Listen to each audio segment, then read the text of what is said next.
ऐसे ही का तमाम ये दीवार है, कैसा ही रंगो रूप है, पैसा ही माल है। नमस्कार, मनी 9 के पसंदीदा कार्यक्रम मनी सेंट्रल में आप सभी का स्वागत है। मैं हूं विपुल सिंह। मनी 9 के आज के कार्यक्रम में प्रमुख तौर पर ग्लोबल मार्केट से जुड़ी एक बड़ी खबर पर चर्चा करेंगे और वो खबर कच्चे तेल से जुड़ी हुई है। इसके अलावा दिग्गज कॉर्पोरेट घरानों के आईपीओ बाजार में आ रहे हैं, उन पर भी चर्चा करेंगे। आज के शो में खबरों के विश्लेषण के लिए हमारे साथ केडिया एडवाइजरी के निदेशक अजय केडिया जी जुड़ चुके हैं। इसके अलावा भी दिग्गज कॉर्पोरेट घरानों के आईपीओ पर राय देने के लिए हमारे साथ मार्केट एक्सपर्ट रवि सिंह भी जुड़ेंगे। लेकिन सबसे पहले बात करेंगे कच्चे तेल से जुड़ी खबर को लेकर के। अगस्त में ओपेक देशों के तेल उत्पादन में गिरावट के बावजूद विदेशी बाजार में कच्चे तेल की कीमतों में अब भारी गिरावट आई है। ब्रेंट क्रूड का भाव घट करके $72 तक आ गया है, जो कि करीब 15 महीने का निचला स्तर है।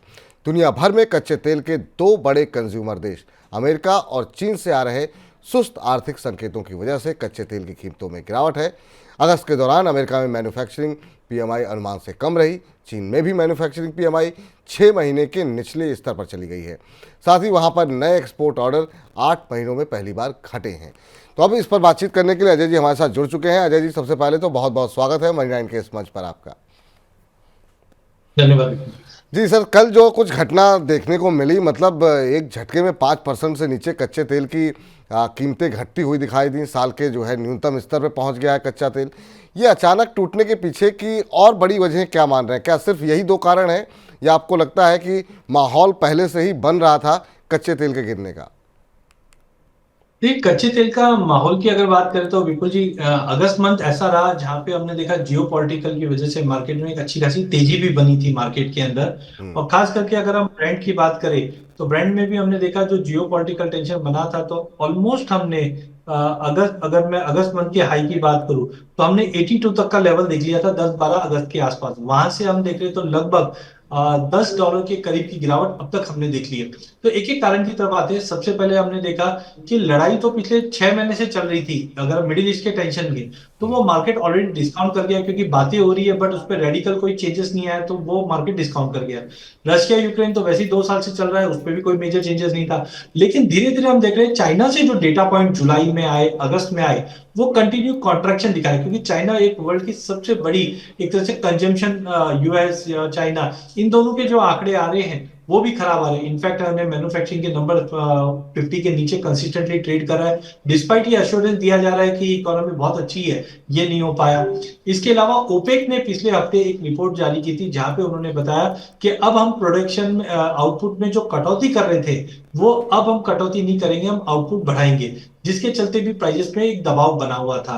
तो मुझे लगता है जियोपॉलिटिकल टेंशन है, सप्लाई साइड हो गया। बीच में लीबिया से भी हमने अपडेट देखा था, वहां पे कुछ कंसर्न्स थे सप्लाई को लेकर, जिसकी वजह से प्राइसेस में एक बड़ा जंप भी आया था। बट अब वहां पे प्रोडक्शन रिज्यूम हो चुके हैं। तो एक तरफ सप्लाई कंटिन्यू बढ़ती जा रही थी और डिमांड के कंसर्न, हम जो आंकड़े आ रहे हैं उसकी वजह से कंटिन्यू गिरावट देख रहे थे, जिसके चलते एक रिपोर्ट और आई थी कल, गोल्डमैन सैक्स की एक रिपोर्ट आई थी जहां पे गो फॉर गोल्ड के टाइटल से आया था, जहां पे उनका मानना है कि गोल्ड में बड़ी तेजी है, बट साथ साथ में चाइना पे कंसर्न्स काफी जताया था, जिसके बाद से ही कल हमने देखा कि बेस मेटल में और क्रूड ऑयल में दोनों में गिरावट बढ़ी। तो ये सारे कारण एक साथ ही बन रहे थे और कल हमने एक रेडिकल 5% के आसपास का फॉल कच्चे तेल में आते हुए देखा। ये इस तरह का स्टीप फॉल आगे भी क्या देखने को मिल सकता है अगर नंबर्स फेवरेबल नहीं रहे? क्योंकि अब जो है ये कहा जा रहा है कि इस महीने जो है रेट कट भी होना है, और कुछ लोग ये कह रहे हैं कि अगर रेट कट कम हुआ तो एक तरीके से दुनिया के लिए अच्छा संकेत है। अगर रेट कट ज़्यादा होता है इसका मतलब संकेत ये जाते हैं कि वाकई में अमेरिका जो है वो मंदी की तरफ जा रहा है और अपनी अर्थव्यवस्था को बचाने की कोशिश कर रहा है। आप इन चीज़ों को कैसे पढ़ पा रहे हैं और इसके क्या कुछ मायने निकाल रहे हैं? क्या कच्चे तेल में अभी और ज़्यादा गिरावट की संभावनाएं दिखाई दे रही हैं, मतलब बड़ी गिरावट की?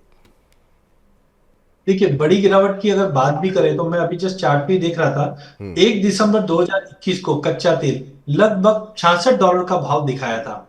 लेकिन उसके बाद से अगर मैं बात करूं मार्च 2023 से अभी तक की, तो आज तक कभी भी कच्चा तेल $71 के नीचे कभी सस्टेन नहीं किया है। हमने इससे पहले मल्टीपल ऑफ टाइम 2023 के अंदर भी और 2024 में 2023 दिसंबर तक कम से कम 5 से 6 बार ऐसा हुआ था कि जहां पे हमने प्राइजेस को $71-70 के करीब जाते हुए देखा था, लेकिन 2024 में पहली बार प्राइसेस ये लेवल पे आ रहे हैं। तो मेरा मानना है कि अनलेस एंड अनटिल कोई बड़ा स्टोरी नहीं आता है, ये लेवल तोड़ना मुश्किल लग रहा है, क्योंकि अगर 70 का लेवल टूटा भी तो वर्स्ट इन केस मुझे लग रहा है जो 2021 के अंदर हमने लो देखा था, वो देखा था लगभग हमने $65-66 का, वहां तक मार्केट जा सकता है। लेकिन गुंजाइश इसलिए कम लग रही है क्योंकि माफ कीजिए, यूएस की जो एसपीआर होल्डिंग्स है, बार बार हम देखते हैं जब भी कच्चा तेल $75 के आसपास भी आता है ब्रांड, तो तुरंत ही यूएस स्टॉक करना चालू कर देता। सामने इलेक्शन भी है और प्राइजेस को स्टेबिलिटी रखने के लिए जो रिजर्व्स इन्होंने पिछले साल ओपन किए थे, वो रिजर्व्स अगर ओपन वापस रिफिल में आते हैं तो कहीं ना कहीं कच्चे तेल को सपोर्ट मिलेगा, पहला चीज। दूसरा, अभी ओपेक मेंबर्स ने कहा है कि हम आगे जाके प्रोडक्शन बढ़ाएंगे, लेकिन इससे पहले भी हमने देखा जब प्राइजेस 70-72 के आसपास हुआ करता था, तब ओपेक प्रोडक्शन कट की सपोर्ट करते थे। तो मुझे लगता है कि प्राइजेस जैसे ही 70 के करीब पहुंच जाएगा तो ओपेक को भी प्रोडक्शन कट करने पड़ेंगे, क्योंकि मिडिल ईस्ट में वैसे भी तनाव बना हुआ है और फंडिंग के लिए पैसा भी चाहिए। कच्चा तेल अगर थोड़ा बढ़ता हुआ दिखता है तो मिडिल ईस्ट के लिए काफी फेवरेबल है। तो मेरा मानना है कि as of now no doubt कल और आज में मार्केट में वॉलिटिलिटी बढ़ी है, बट टेक्निकल फंडामेंटल दोनों ये दिखा रहे हैं कि टाइमिंग 70-71 के पास ब्रांड को एक सपोर्ट मिल जाना चाहिए इन केस, क्योंकि अभी रेट कट भी होगा तो प्रोबेबिलिटी बन जाएगी, जो हम रिसेशन की बात करें डेटा के बाद, तो उसमें ये चीज तो कंफर्म है कि 0.5 तक का रेट कट की पॉसिबिलिटी है, और रेट कट होगा तो वो भी कहीं ना कहीं एक बार पूरे इकोसिस्टम को सपोर्ट करेगा। तो मेरा मानना है कि ब्रांड 70 पे जाके एक सपोर्ट लेना चाहिए। 70 पे जाकर के एक सपोर्ट लेना चाहिए। जरा पहले तो रवि जी का स्वागत कर लेते हैं। हमारे साथ अब डॉक्टर रवि सिंह जी भी जुड़ चुके हैं। इसके बाजार के पहलू क्या होंगे और साथ ही साथ आईपीओ बाजार में जो हलचल चल रही है उस पर भी बातचीत करेंगे। बहुत बहुत स्वागत है सर आपका आज की इस चर्चा का हिस्सा बनने के लिए। और जरा एक बार चार्ट जरा दोबारा लेकर के आइए। 70 के नीचे 71 के नीचे जाने की संभावना कम है, लेकिन 65-66 के लेवल भी। और ये जो चार्ट हम दिखा रहे हैं, देखिए यहाँ पर जो पिछली बार जो स्तर देखने को मिला, जिसका जिक्र अभी थोड़ी देर पहले अजय केडिया जी कर रहे थे कि 65-66 तक गया था और उसके बाद से हमने देखा काफ़ी अच्छी तेज़ी देखने को मिली, लेकिन वहाँ पे एक सपोर्ट है। तो 70 के नीचे उनको लग रहा है कि कुछ ना कुछ इंटरवेंशन होगी, चाहे वो यूएस से आए या फिर ओपेक देशों की तरफ से कटौती को लेकर के आए। चलिए आपसे आज चर्चा जारी रखेंगे और साथ ही समझने की कोशिश करेंगे कि ओपेक देश वाकई में क्या कच्चे तेल की कीमतों को संभाल पाएंगे या उनके हाथ से बाजार फिसलता हुआ दिखाई दे रहा है। लेकिन उससे पहले जरा रवि जी से समझ लेते हैं। रवि जी, ये क्या इंडिकेशन दिखाई दे रहे हैं, जिस तरह की गिरावट कच्चे तेल में देखने को मिल रही है, ये एक तरीके से क्या मंदी के साए फिर से मंडराने लगे हैं?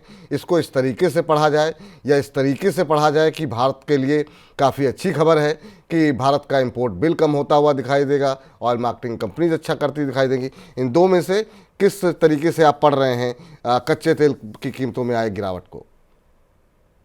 देखिए, पहले संकेत को अगर यहाँ पर इग्नोर करें तो दूसरा जो संकेत है वो काफी पीसफुल है। सबसे पहले देखिए, जो अभी अजय जी ने यहाँ पर बात कही है उसमें कोई डाउट नहीं है कि इस समय अभी सेंटिमेंट भारत के फेवर में है। इकोनॉमी में जिस तरीके से इन्फ्लेशन का एक प्रेशर था, इंटरेस्ट रेट को लेकर के डिसीजंस की यहाँ पर बात चल रही थी, उनमें कहीं ना कहीं से ईज ऑफ होता हुआ नजर आएगा। पहला $155 बिलियन का बिल जो साल का है क्रूड ऑयल का, वो यहाँ पर कम अगर होता है तो ऑब्वियसली है कि जो आम जनता है उसके लिए खुशहाली की बात होती, क्योंकि कच्चे तेल से आम जिंदगी की लाइफ जुड़ी हुई है। पेट्रोल की ढुआई, डीजल और पेट्रोल से ढुआई जो होती है वो इन्फ्लेशन को यहाँ पर इंक्रीज करके रखती है। प्राइसेस कट होने का मतलब है सीधा सीधा आम आदमी की जेब में कुछ बचना। अब कितना पास होगा ये एक अगला सवाल है, लेकिन फिलहाल स्टॉक मार्केट के लिहाज से या फिर ऑयल मार्केटिंग कंपनीज के लिहाज से ये एक अच्छी खबर है कि कच्चे तेल का ट्रेंड डाउन है। लेकिन अगर आगे के संकेतों को देखें तो बहुत ज्यादा डाउन के हालात आगे नहीं बने रहेंगे। यहां पर सबसे पहला इंपॉर्टेंट पॉइंट ये है कि सरकार से हमेशा सजेशंस इकोनॉमिस्ट ने भी दिया है और उनकी एडवाइजरी में भी गया है कि हमें कच्चे तेल का रिजर्व यहां पर इंक्रीज करना चाहिए और जो इस तरीके की अपॉर्चुनिटी उसका फायदा उठाना चाहिए, जिससे कि आम आदमियों को उसका फायदा दूसरे समय पे मिले जब प्राइसेस यहां पर हाई हो। बात करें सितंबर और अक्टूबर तो ये थोड़ा सा ऐसा महीना होता है जिसमें कि कच्चे तेल के जनरली प्राइसेस नीचे देखने को मिलते हैं, लेकिन आप यही है, जैसे ही अभी नवंबर और दिसंबर का महीना आएगा तो यही प्राइसेस तेजी से बढ़ते हुए नजर आएंगे, क्योंकि वहां पर डिमांड भी बढ़ जाती है। ऑयल मार्केटिंग कंपनी और यहाँ पर ओपेक कंट्रीज भी अपने डिसीजंस को या फिर प्रोडक्शन को थोड़ा सा कट करते हैं, इतना पॉसिबल नहीं होता विंटर सीजन में, तो उसकी तैयारी अगर भारत यहाँ पर कर ले तो आम आदमी में जो आपके मनी सेंट्रल की थीम है उस पर कहीं ना कहीं से उनको बड़ी राहत मिल सकती है। राहत मिल सकती है। और हमारे दोनों एक्सपर्ट का ये मानना है कि ये जो गिरावट है ये बहुत लंबी नहीं ठहरने वाली है, और थोड़ी बहुत हो सकता है $1-2 की गिरावट के बाद थोड़ा संभलता हुआ दिखाई दे। मैक्सिमम जो लेवल बताए गए हैं अजय जी की तरफ से वो बताए गए हैं कि 67 के आसपास, वैसे उनको लगता है 70-71 के आसपास भी सपोर्ट जो है वो मिलता हुआ कच्चे तेल में आता चाहिए। लेकिन सर, ये आपने ओपेक देशों का जिक्र किया केडिया साहब, आपसे समझना चाहेंगे क्या वाकई में ओपेक देशों के हाथ में है कीमतों को रोक पाना है? क्योंकि पिछले कई बार हमने देखा कि तमाम कोशिशों के बावजूद, ओपेक देशों के कटौती करने के बावजूद जो है कच्चे तेल की कीमतें रुकी नहीं, और कहीं ना कहीं ये ताकत अब अमेरिका के पास जाती हुई दिखाई दे रही है। नहीं, बिल्कुल, ये काफी जियोपॉलिटिकली डिफाइंड है। हमने देखा कोविड के बाद से ही एक चीज अच्छी है कि सऊदी ने काफी कोशिश की थी लीड लेकर, रशिया ने भी लीड लेकर, क्योंकि इनका मानना था कि कच्चे तेल की प्रोडक्शन कट इसलिए करना था क्योंकि डिमांड उनको दिख रही थी कि अगले 2-3 साल कोविड के बाद से, रिसेशन के बाद से डिमांड में बहुत ज्यादा डिटोरेशन थी। अगर वो प्रोडक्शन कट नहीं होता था तो हम फिर से प्राइजेस में बड़ा फॉल देख पाते थे, और उसका फायदा नहीं होता था, उल्टा उसका नुकसान बैठता था। तो उसी के चलते उन्होंने ये एक्शन लिया था। बट मुझे लगता है कि जो $70-75 का रेंज है, यूएस ने भी काफी टाइम कहा है, और मिडिल ईस्ट में काफी बोले कि ये एक फेवरेबल प्राइस है। अगर प्राइस यहाँ पे अगर कंटिन्यू टिकता है तो ये दोनों के लिए विन विन है। लेकिन हम देख रहे थे कि डिमांड बिल्कुल ही कोविड के बाद से उठ नहीं पा रहा था, बार बार में। आज भी हम देखें चाइना के नंबर है वो उठ ही नहीं पा रहे, जिसके चलते ओपेक ने कंटिन्यू अपने प्रोडक्शन कट को जारी रखा था ताकि भाव एक स्टेबिलिटी में रहे। बीच बीच में हमने देखा जियोपॉलिटिकल टेंशन, चाहे रशिया यूक्रेन के तौर पे या इजराइल ईरान कॉन्फ्लिक्ट के बीच में आ रहा है, जिसके चलते प्राइजेस को बार बार में हमने $85-90 तक भी जाते हुए देख पा रहे थे। लेकिन कुछ हद तक अगर हम 3 साल का एवरेज निकाले तो मेंटेन रहा है। तो डेफिनेटली यूएस भी अपना दबदबा बढ़ा रहा है, क्योंकि नवंबर में यूएस में इलेक्शन है। वो चाहता है कि प्राइस कच्चे तेल के नरम रहे। तो हमने बार बार में देखा एसपीआर होल्डिंग ओपन अप करना या एक्शन लेना, वेनेजुएला को सपोर्ट करना, ईरान के ऊपर सैंक्शंस कम करना ताकि मार्केट में सप्लाई बढ़े, और साथ में रशिया की भी जो सप्लाई डिस्टर्ब थी, इन सबको बैलेंस करने के लिए यूएस भी जद्दोजहद कर रहा है और मिडिल ईस्ट भी कर रहा है कि अपना अस्तित्व कंटिन्यू रहे, क्योंकि कच्चा तेल अगर बढ़ता है तो डेफिनेटली उनका बेनिफिट होता है। बट आई थिंक के एज ऑफ नाउ अगर हम 70 से 75 या $75 के आसपास रहते हैं तो एक विन विन रहता है, डिमांड और सप्लाई दोनों ही मैच रहती है। बट लेट्स सी इंटरस्टेट कटौती के बाद जैसे से डिमांड बढ़ेगी, मुझे लगता है प्राइजेस को ज्यादा सपोर्ट मिलता हुआ दिखेगा। ठीक सर, रवि जी आपसे समझना चाहेंगे, क्योंकि आज कच्चे तेल की गिरावट का सीधा सीधा असर भारतीय शेयर बाज़ारों में भी देखने को मिला, और वहाँ पे हमने देखा कि ऐसे सेक्टर्स जिनमें कि कच्चे तेल का ज़्यादा योगदान रहता है उनमें एक अच्छी मजबूती आती हुई दिखाई दी। उसमें हमने देखा कि ओएमसी शामिल थी। ओएमसी से शुरू करते हैं सर, तेल मार्केटिंग कंपनियों के साथ, और उसके बाद से कुछ एक अलग अलग सेक्टर्स पे आपका व्यू जानना चाहेंगे। पहले अगर कच्चे तेल की कीमतों का गिरता हुआ फ़ायदा वो सीधे सीधे तेल कंपनियों को मिलता है, जो तेल मार्केटिंग कंपनियाँ हैं उनमें आईओसी है, बीपीसीएल है, एचपीसीएल जैसी कंपनियाँ हैं। क्या हाल फिलहाल में मॉर्गन स्टैनले की तरफ से इनके लक्ष्य भी बढ़ाए गए थे, आप कैसे देख रहे हैं, और क्या इसका कितना फ़ायदा इन कंपनियों को देखते हुए आप देख रहे हैं, और क्या कुछ यहाँ पर अभी भी कौन से शेयर ऐसे हैं जहाँ पर आपको लगता है कि खरीदने की संभावनाएं हैं, क्योंकि पिछले कुछ दिनों में काफ़ी तेज़ी यहाँ पर आ चुकी है?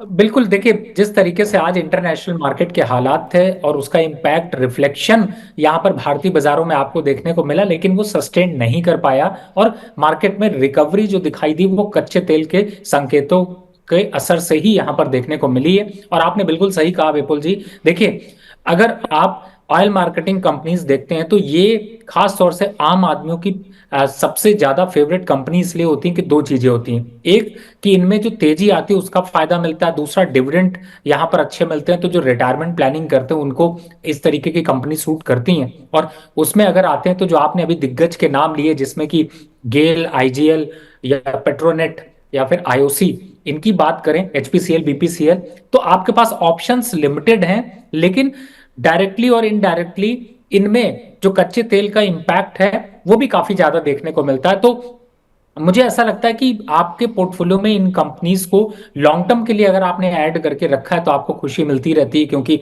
समय समय पर डिविडेंड, समय समय पर बोनस ये भी मिलता है। और जो इस तरीके के उतार चढ़ाव आते हैं, जैसे आज निफ्टी या सेंसेक्स की बात करें, आज भारत के बाजार की बात करें, तो यहाँ पर आधे % से ज्यादा गिरावट के साथ बंद होता हुआ नजर आया, लेकिन ऑल मार्केटिंग कंपनीज ने अपना मुस्कुराता चेहरा यहाँ पर दिखाया और कच्चे तेल का फायदा साफ साफ नजर आ रहा है। तो मुझे लगता है कि आपको इन कंपनीज पे भी फोकस रखना चाहिए। लॉन्ग टर्म ग्रोथ प्रोस्पेक्ट से देखें तो इन्फ्लेशन के साथ में यहाँ पर आपको जो ग्रोथ स्ट्रक्चर मिल सकता है वो इन्हीं कंपनीज में मिलेगा। लेकिन सर ऐसी क्या वजह है कि HPCL ज़्यादा भाग रहा है और बाकी जो दो कंपनियां हैं वो थोड़ी सी धीमे चल रही हैं, और इन तीन में से अगर चुना जाए तो आपके पसंदीदा शेयर कौन से होंगे? क्योंकि आज हमने थोड़ा सा परिवर्तन करने की कोशिश की है मनी सेंट्रल को लेकर के। और दूसरा दबाव देखने को मिला है ONGC और ऑयल इंडिया पर को निश्चित रूप से देखने को मिलेगा, क्योंकि ये क्षेत्र जो है उनके लिए थोड़ा सा मुश्किलें बढ़ती हुई दिखाई दे रही हैं। तो क्या ऐसी चीज़ों से दूर रहना चाहिए? देखिए, थोड़ा सा जो न्यूज होता है उसका इम्पैक्ट थोड़े दिन तक रहता है, और अभी मुझे लगता है बिल्कुल आपने सही कहा, 1-2 हफ्ते तक थोड़ा इनसे दूरी बनाकर रखेंगे तो कुछ मिस नहीं होगा। लेकिन HPCL में जो जिस तरीके से ब्रेकआउट आया है वो थोड़ा सा आउट परफॉर्म करता हुआ नजर आएगा। दूसरी तरफ अगर दूसरे स्टॉक्स को देखें, IOC या गेल को देखते हैं, तो इन्होंने अभी कुछ दिन पहले ही गिफ्ट यहाँ पर आप जिन शेयर होल्डरों को दिए हैं तो उसका एक इम्पैक्ट है जिसकी वजह से उतनी तेजी का इम्पैक्ट नहीं दिख रहा है। तो मुझे ऐसा लगता है कि फिलहाल HPCL चल रहा है तो फिर यहाँ पर ज्यादा बिट करने की जरूरत है। यहाँ पर ज़्यादा बेट करने की ज़रूरत है सर। लेकिन हालांकि आपने बोल दिया है केडिया सर कि मतलब जो है यहाँ पर 70 के आसपास का स्तर देखने को मिला, लेकिन अगर लॉन्ग टर्म के लिहाज से देखें तो क्योंकि अभी जो है कच्चे तेल की कीमतें एक महत्वपूर्ण सपोर्ट लेवल के आसपास टिकी हुई हैं। अभी हम चार्ट्स भी दिखा रहे थे अपने दर्शकों को। अगर ये टूटा किन्हीं कारणों की वजह से, कोई और नंबर्स ऐसे आ गए कहीं से कि जो ख़राब निकल करके आए, तो फिर लॉन्ग टर्म में यहाँ पर आपको कहाँ पर सपोर्ट मिलता हुआ दिखाई देगा, और लंबी अवधि में क्या लेवल्स आप देख रहे हैं? क्या वापस जो है क्या $50 के नीचे भी कोई संभावना दिखाई दे रही है आपको? देखिए, कच्चा तेल एक दो धारी तलवार है। अगर कच्चा तेल नॉर्मली धीरे धीरे बढ़ता है तो एक तरह का इंडिकेटर है कि इकोनॉमी में कंजम्पशन है और इकोनॉमी अच्छी चल रही है।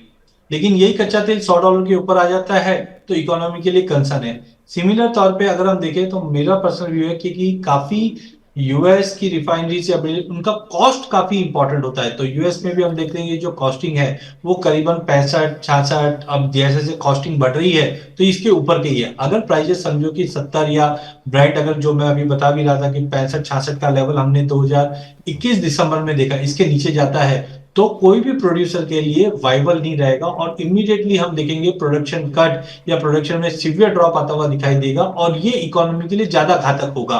तो मुझे लगता है कि चाहे यूएस हो चाहे मिडिल ईस्ट हो, ये कोई भी ऐसा नहीं चाहेगा कि $50 हो जाए, क्योंकि $50 अगर होता है या कॉस्ट के नीचे चले जाता है तो ये वाइबिलिटी नहीं रहेगी और इनफैक्ट ये ज्यादा इंपैक्ट करता हुआ दिखाई देगा।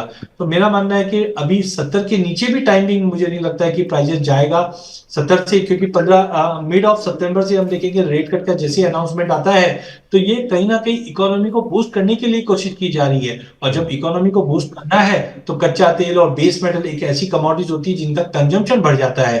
तो आई थिंक 70 के नीचे भी जाएगा। वर्स्ट इन केस जो लग रहा है वो 66 बिकॉज ऑफ वॉलिटिलिटी, क्योंकि हमने 2 दिन के अंदर इतना बड़ा फॉल देखा है। बट आई थिंक ये जो 50 है वो बहुत दूर है, क्योंकि इकोनॉमी को पटरी पे लाना है तो कच्चे तेल की स्टेबिलिटी काफी इंपॉर्टेंट है। बिल्कुल सही कहा आपने सर, और सही बात है कि अगर 65-66 के नीचे फिसलेगा तो फिर कोई भी नहीं चाहेगा कि ये जो है अर्थव्यवस्थाओं के लिए और दुनिया भर में एक मंदी के संकेत निकल करके आए।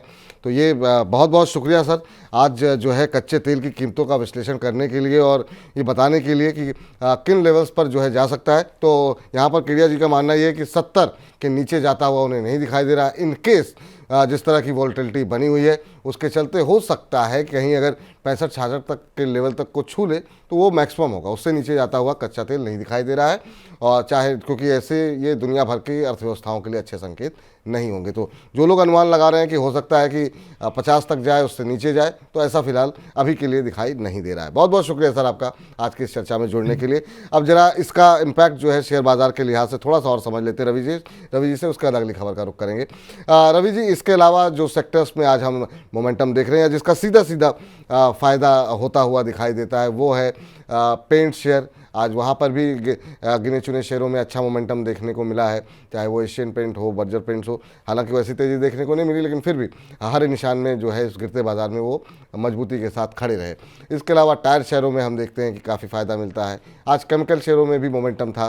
तो इन तीनों में से क्या कोई ऐसे किसको ज़्यादा फ़ायदा मिलने की उम्मीद आपको लग रही है, और यहाँ पर क्या आपका रुख क्या है? क्या ये सिर्फ एक दो दिन की बात है, या आपको लगता है कि नहीं फंडामेंटल्स भी ऐसे हैं कि इनमें जो है निवेश करना चाहिए? कुछ एक शेयर आप अगर चर्चा करना चाहें, उसका रिकमेंड करना चाहें इस कार्यक्रम में तो। देखिए विपुल जी, आपकी क्वालिटी यही है कि आप इन्वेस्टर का फायदा बहुत ज्यादा सोचते हैं और उसी की रिगार्डिंग बात करते हैं। फिलहाल आपकी बात एकदम सही है। और देखिए चेन रिएक्शन है, जैसे अभी आपने सुना था, अजय यहाँ पर बोल रहे थे कि दो धारी तलवार है, तो उसी तरीके से कच्चे तेल के प्राइसेस अगर यहाँ खड़े रहे तो एक चेन रिएक्शन क्रिएट होगा। उस चेन को समझने की जरूरत है। मैं आपको थोड़ी सी कोशिश करता हूँ, फिर स्टॉक्स पे आ जाते हैं। पहले देखिए, अभी आप जैसे ही इसका इंपैक्ट देखते हैं, सबसे पहले ऑयल मार्केटिंग कंपनीज में इंपैक्ट आता है, फिर उसके बाद आता है जो उससे रॉ मटेरियल वाली चीजें हैं, जैसे कि आपने टायर इंडस्ट्री की बात की, पेंट इंडस्ट्री की बात की, केमिकल की बात की। अगर प्राइसेस यहाँ स्टेबल रहे तो आपको इसका दूसरा इंपैक्ट अब बैंकिंग काउंटर पे आपको देखने को मिलेगा। इंफ्रास्ट्रक्चर पे भी उसका इंपैक्ट आ जाएगा, क्योंकि मैंने कहा ना चेन रिएक्शन क्रिएट होते हैं, और कॉस्ट कम होती है तो उसका इंपैक्ट धीरे धीरे ज्यादा देखने को मिलेगा। फिलहाल आप इसी सीढ़ी में आगे बढ़े। पहले ऑयल मार्केटिंग कंपनीज के स्टॉक की बात कर ही ली थी। टायर इंडस्ट्री में आते हैं तो दो टायर ही समझ में आ रहे हैं, लेकिन जेके टायर थोड़ा ज्यादा अंडर वैल्यूड लग रहा है, मुझे लगता है वहां पर फोकस करके चलें। और पेंट में बर्जर पेंट एशियन पेंट के कंपैरिजन में थोड़ा ज्यादा स्ट्रेंथ दिखाई दे रही है, तो आप वहां पर फोकस करके चल सकते हैं। और उसके बाद जब स्टोरी टर्न अराउंड होगी तो केमिकल की तरफ अगर कहते हैं तो केमिकल थोड़ा सा मुझे लगता है कि ये जो रैली है वो थोड़ी सी छलावा है, थोड़ा सा यहाँ पर स्टॉक वापस से स्टेबल होते हुए नजर आएंगे। अभी फिलहाल थोड़ा सा केमिकल स्टॉक को और वेट एंड वॉच करने की जरूरत है। लेकिन अगले सेक्टर की तरफ बढ़ते चलें। अगला सेक्टर जब यहां से मूव आएगा, क्योंकि जब कच्चे तेल के दाम नीचे रहते हैं तो रुपी का इंपैक्ट आ जाता है, रुपी यहां पर स्ट्रांग हो सकता है। जब रुपी स्ट्रांग होगा तो उसका नेगेटिव इंपैक्ट आपको गोल्ड के प्राइसेस में या फिर उन कमोडिटीज में देखने को मिलेगा। साथ ही जो एक्सपोर्ट बेस्ड है और इंपोर्ट बेस्ड है उनमें भी थोड़ा सा इंपैक्ट देखने को मिलेगा। तो मुझे लगता है इसीलिए मैं हमेशा आपसे जो डिस्कशन पे जो आपका पॉइंट निकल के आ रहा है, चेन रिएक्शन पे यहाँ पर फोकस करें और अभी के जो स्ट्रैटेजी है उसको फॉलो करें, जिससे कि आप जो मनी सेंट्रल उसका सीधा सीधा फायदा उठा पाए। बिल्कुल। तो आपको बता दें कि ऑयल मार्केटिंग कंपनियों को सीधे तौर पर तो इसका फ़ायदा होगा, लेकिन जो बाकी कंपनियां हैं और जो शेयर पसंद आए हैं उसका एक जिक्र कर लेते हैं। अगर आपको ऑयल मार्केटिंग कंपनीज में पैसे लगाने तो HPCL पसंद आ रहा है। टायर कंपनियों में उनको लग रहा है रवि जी को कि सबसे अच्छी जो कंपनी है वो इस समय जो है वो जेके टायर दिखाई दे रही है।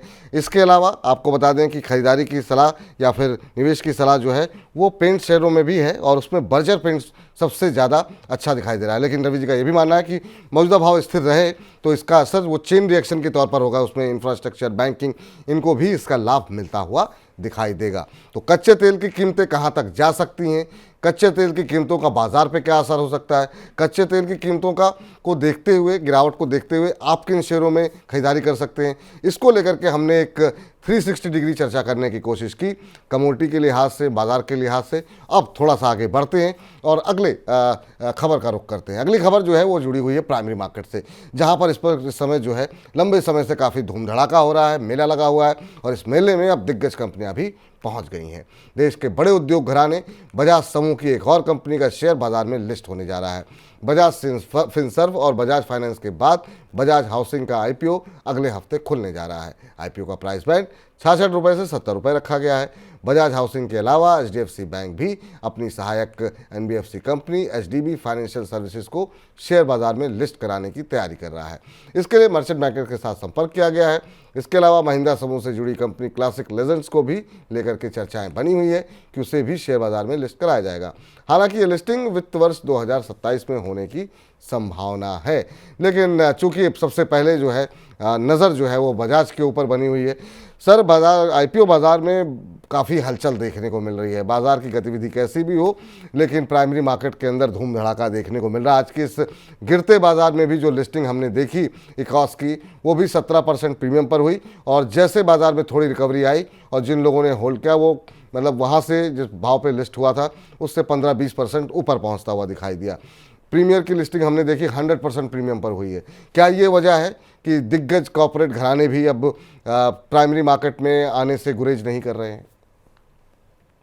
देखिए, भारत की ग्रोथ स्टोरी पे भरोसा बढ़ा है, जिसकी वजह से आईपीओ सेगमेंट ने ये परफॉर्मेंस देखने को मिल रही है। और एक बात आपने ये भी नोटिस की होगी कि अब जब 16 करोड़ डीमैट अकाउंट हो गए हों, जहां पर पहले सिर्फ 3 करोड़ डीमैट अकाउंट होते थे जितने ट्रेडिंग होती थी, यहाँ पर इन्वेस्टर ट्रेडर सबका रुझान ये पता चल गया है कि अगर ग्रोथ के साथ नहीं चलेंगे तो आप पीछे रह जाएंगे। और यही इम्पैक्ट है जो बड़ी कंपनियां हैं वो अपने को यहाँ पर फोकस कर रही हैं। फिलहाल आपने जो बात करी वो तो वही है, सोने पे सुहागा वाली बात है कि आप आईपीओ आपका आ रहा हो और बहुत दिन बाद एक ऐसा आईपीओ आ रहा हो जो कि फंडामेंटली स्ट्रांग हो, नंबर्स अच्छे हों, और इम्पैक्ट इस बात का कि जो जहां पर छोटे मोटे आईपीओ आते हैं जिनमें थोड़ा डर भी लगता है और डर ना हो तो निवेशक पीछे नहीं हटेंगे। और जिस हिसाब से अभी आईपीओ की परफॉर्मेंस आपने देखी है, अगर मैं यहाँ पर रेशियो को अगर देखूं तो लगभग 85% रेशियो, आपको पता हो शायद विपुल जी, 85% ऐसी कंपनीज हैं जिन्होंने प्रॉफिट दिया है आईपीओ मार्केट में। तो ये नंबर भी कहीं ना कहीं से लोगों को जो है वो अच्छा लग रहा है, और कंपनियां अगर अच्छी आ रही हैं तो उसका इंपैक्ट होगा। बिल्कुल बजाज के आईपीओ पे फोकस करना चाहिए। और जो लुब्रिकेटिव है वो है प्राइस बैंड। छोटा प्राइस बैंड बड़ा धमाके की खबर को जरूर दिखाता है, और मुझे लगता है कि इसी वजह से यहाँ पर ज्यादा जो है वो आपको इसके इर्द गिर्द जो है वो न्यूज बनती हुई नजर आ रही। तो फिलहाल आईपीओ मार्केट में और बजाज का आईपीओ जरूर यहाँ पर फोकस करना चाहिए। सर, एक खबर जो है यहाँ पर आती हुई दिखाई दी, और इस पे कल हम बातचीत भी कर रहे थे कि ज़्यादातर निवेशक जो है या तो लिस्टिंग के दिन बेच दे रहे हैं शेयरों को, या फिर जो है 70% से ऐसे ज़्यादा निवेशक हैं जो आईपीओ में लगा रहे हैं कि एक साल के अंदर जो है अपना निवेश जो है वो मुनाफा बुक कर ले रहे हैं। तो बहुत लोगों का ये मानना है कि मतलब इस तरीके से ट्रेडिंग व्यू ज़्यादा निकल के आ रहा है प्राइमरी मार्केट को लेकर के भी। इस पर कोई टिप्पणी करना चाहेंगे आप?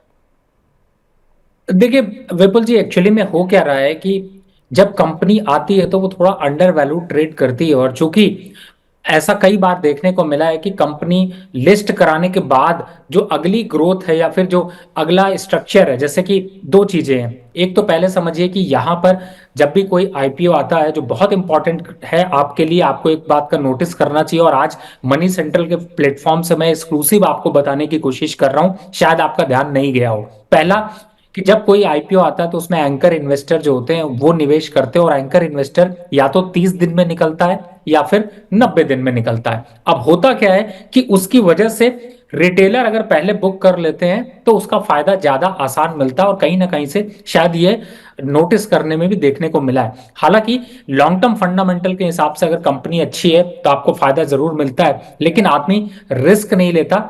ऐसे सिचुएशन पे आपको कोशिश ये करनी चाहिए कि जो आप इनिशियल मनी है सिर्फ उतना ही आप प्रॉफिट बुक करें, बाकी फ्री स्टॉक्स को थोड़े दिन के लिए छोड़ दें तो शायद ज्यादा ग्रो करते हुए नजर आएंगे। लेकिन पैसा अगर आ रहा है तो बुक करना और उसकी एक अलग खुशी है, तो शायद मेरे ख्याल से ये स्ट्रैटेजी लोग यहाँ ज्यादा फॉलो करते हैं। बिल्कुल। और इस बीच अपने दर्शकों को बता दें कि सबसे ज़्यादा आईपीओ में जो निवेश आ रहा है वो 4 राज्यों में से आ रहा है। सबसे ज़्यादा आ रहा है गुजरात से, जहाँ पर 39.4% के आसपास की हिस्सेदारी गुजरात की है। महाराष्ट्र की 13.5% हिस्सेदारी है। राजस्थान की 10.5% हिस्सेदारी है, और उत्तर प्रदेश की 5.5% हिस्सेदारी है। तो ये वो 4 राज्य हैं जो कि सबसे ज़्यादा आईपीओ के अंदर निवेश कर रहे हैं।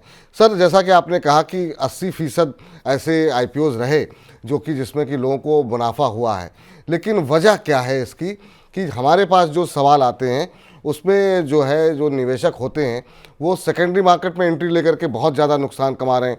हर दूसरे दिन सरस्वती आईपीओ को लेकर के अभी सवाल आज दिन भर जो है लोग हमसे पूछ रहे थे, या फिर हायर लेवल पे लोग खरीदारी जो कर रहे हैं आईपीओ में पैसे लगाते समय, और अगर आईपीओ में अलॉटमेंट नहीं हुआ तो तुरंत सेकेंडरी मार्केट में चेज करने की जो प्रवृत्ति है वो कितना आप कैसे देख रहे हैं? क्योंकि बहुत सारे सवाल आईपीओ को लेकर के आते हैं कि उस दिन नहीं मिला था, अलॉटमेंट नहीं मिला था तो हमने तुरंत जो है भले ही 100% प्रीमियम पे लिस्ट हुआ हो लेकिन उसी दिन खरीदना है उसको।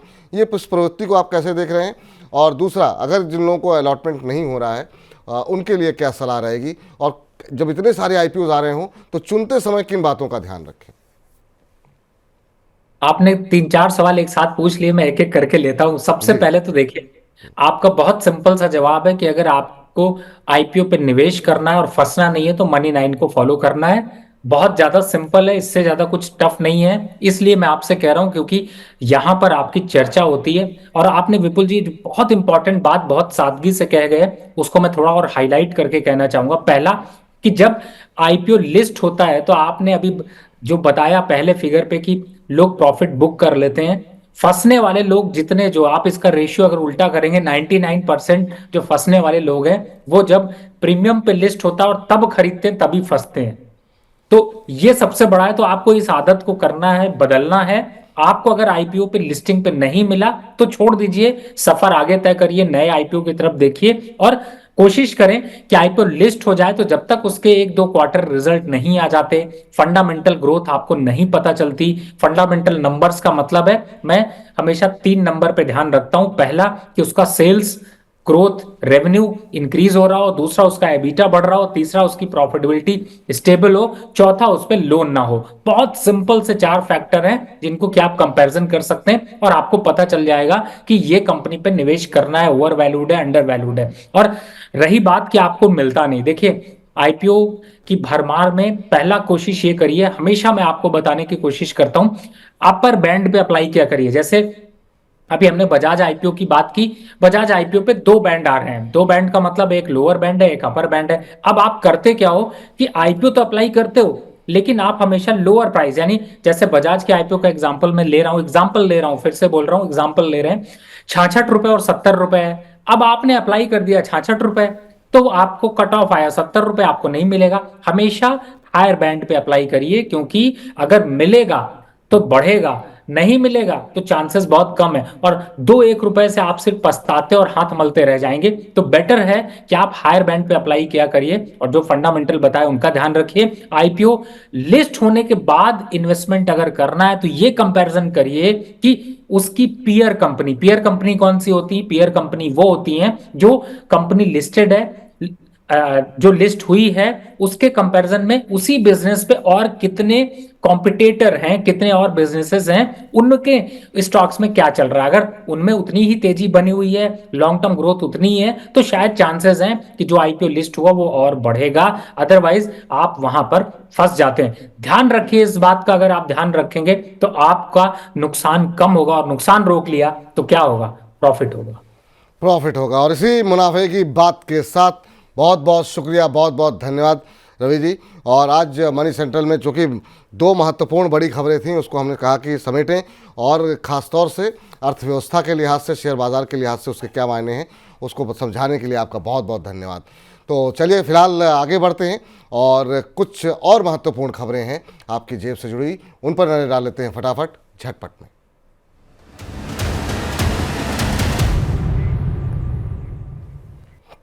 वर्ल्ड बैंक ने वित्त वर्ष 2024-25 के लिए भारत के ग्रोथ अनुमान को बढ़ा दिया है। सरकार की तरफ से इंफ्रास्ट्रक्चर पर बढ़ाए जा रहे खर्च और ग्रामीण अर्थव्यवस्था में आ रही रिकवरी का हवाला देते हुए वर्ल्ड बैंक ने कहा है कि वित्त वर्ष 2024-25 के दौरान भारत की जीडीपी ग्रोथ 7% रह सकती है। पहले 6.6% ग्रोथ का अनुमान लगाया गया था। वर्ल्ड बैंक से पहले आईएमएफ ने भी भारत की 7% ग्रोथ का अनुमान लगाया है। हालांकि रिजर्व बैंक और रेटिंग एजेंसीज मूडीज ने 7.2% ग्रोथ का अनुमान लगाया है। इसके अलावा बैंकों में बढ़ते फ्रॉड पर लगाम लगाने के लिए बैंकों ने 3000 लोगों या संस्थाओं की ऐसी लिस्ट तैयार की है जिन्होंने बैंकों के साथ फ्रॉड किया है। इस लिस्ट को सभी बैंकों के साथ साझा किया जा रहा है और भविष्य में इसको लगातार अपडेट भी किया जाएगा। लिस्ट में जिन लोगों और संस्थाओं के नाम हैं उन्हें भविष्य में कर्ज देने से परहेज किया जा सकता है। इस लिस्ट में वकीलों से लेकर के बिल्डर्स और गोल्ड लोन देने वालों के नाम शामिल हैं। चावल निर्यात पर पाबंदियों की वजह से इस साल देश से गैर बासमती चावल के निर्यात में भारी गिरावट आई है। अप्रैल से जुलाई के दौरान एक्सपोर्ट करीब 38% घट गया है। इस दौरान देश से 33.41 लाख टन ही गैर बासमती चावल एक्सपोर्ट हो पाया है, जबकि पिछले साल इस दौरान 53 लाख टन से ज़्यादा का एक्सपोर्ट हो गया था। हालांकि इस साल धान का रकबा बढ़ने से चावल उत्पादन में बढ़ोतरी की संभावना जताई जा रही है और ऐसा होने पर सरकार भी निर्यात पर लगी पाबंदियों को हटा सकती है, जिससे कि एक्सपोर्ट को फिर से बढ़ावा मिलेगा। म्यूचुअल फंड्स में लगातार बढ़ते निवेश की वजह से इनके AUM में बढ़ोतरी हो रही है और अगले 5 वर्षों के दौरान म्यूचुअल फंड्स का AUM मौजूदा स्तर से 3 गुना हो सकता है। मोतीलाल ओसवाल की रिपोर्ट में कहा गया कि अगले 3 वर्षों के दौरान म्यूचुअल फंड का AUM 200 लाख करोड़ तक पहुंच सकता है। फिलहाल जुलाई अंत में यह आंकड़ा 65 लाख करोड़ के करीब था। तो ये थी कुछ और महत्वपूर्ण अर्थव्यवस्था से जुड़ी हुई खबरें। आप लगातार मनी 9 के साथ बने रहिए और आपको मनी सेंट्रल के अंदर किस तरह के बदलाव और सुझाव चाहिए उसके बारे में हमें थोड़ा सा विस्तार पूर्वक बताइए। हम कोशिश करेंगे कि उन सुझावों को अपने इस कार्यक्रम में समाहित करें। और कल काफ़ी सारी नकारात्मक टिप्पणियां आप लोगों की रही, तो उसको देखते हुए हमने आज कुछ बदलाव किए और आगे भी मनी सेंट्रल के अंदर हम कुछ और बदलाव करने का प्रयास कर रहे हैं। आप अपने सुझाव भेजते रहिए और हम आपके सुझाव पर अमल करते रहें। इसी उम्मीद के साथ मनी 9 के साथ बने रहिए। मुझे इजाज़त दीजिए। फिलहाल के लिए नमस्कार।